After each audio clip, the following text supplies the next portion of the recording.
සුබ දවසක් කියලා පිළිගන්නවා SL Family Kitchen YouTube channel බලන සියලු දෙනාම. ඉතින් ඕන වෙනද වගේම ලස්සන රෙසිපි එකක් අදත් අරන් ආවා මම ඔයාලට කියලා දෙන්න. අද මම අරන් ආවේ කොස්දෙල් මැල්ලුමක් කොහොමද ගෙදර හදාගන්න විදිහ තමයි කියලා දෙන්න හදන්නේ. ඉතින් ඔයාලටත් පුළුවන් මේ වගේ කොස්දෙල් ගෙඩියක් හම්බුනොත් මේ විදිහට මැල්ලුම හදලා රස බලන්න. ඉතින් ඉස්සෙල්ලාම අපි මේක පොත්තර හැ ගන්න ඕන. මෙන්න මේ විදිහට අපි පොත්තර හැ ගන්න ඕන. ඉතින් මේක අනිත්තර පොලොස් මැල්ලුම් කපනවා වගේ අපිට කපාන යන්න බෑ. මොකද මේවල ඇටේ ටිකක් කොස් ඇටේ වගේ මෝරලා හයියට තියෙන්නේ. හැබැයි ගොඩාම රසවත් මේක. මෙන්න මේ තියෙන ඇට අපි වෙනම ගලවලා ගන්න ඕන.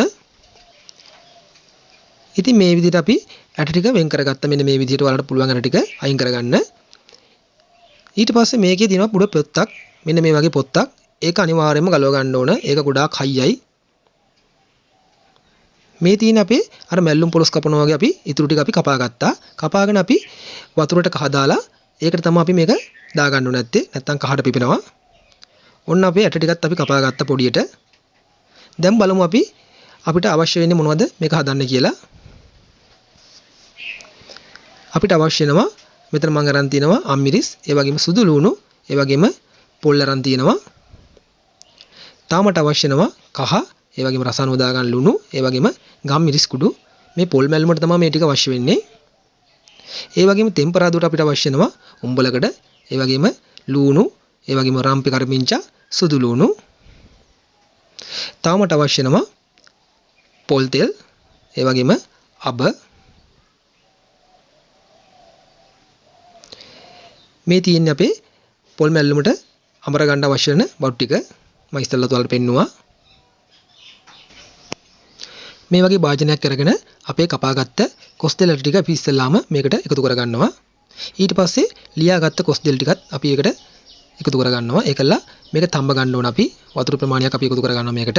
මෙන්න මේ විදිහට. අපි මේක හොඳට තඹ ගන්න ඕන. මොකද ඇටේ හොඳට තැම්බෙන්න ඕන. ඉතින් මේ තියෙන අපි අඹරගත්ත අපේ පොල් මැල්ලුම. දැන් මේක හොඳ ගානට තැම්බිලා තියෙන්නේ. තව වතුර ගතිය පොඩ්ඩක් තියෙනවා. ඉතින් අපි මේක අපි පෙරලා වෙනම භාජනයකට අයින් කරගන්න ඕන. මෙන්න මේ විදිහට.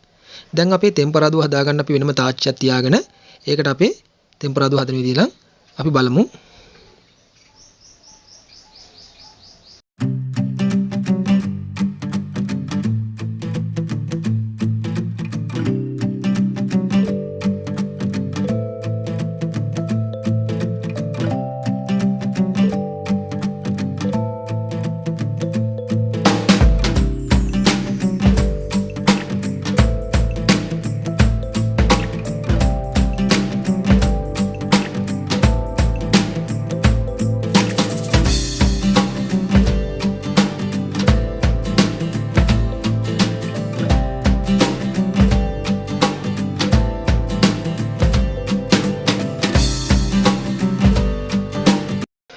ඔන්න අපේ රසම රස කොස්දෙල් මැල්ලුම හදලා ඉවරයි. ඉතින් ඔයාලට පුළුවන් මේ විදිහට කොස්දෙල් මැල්ලුමක් හදලා රස බලන්න.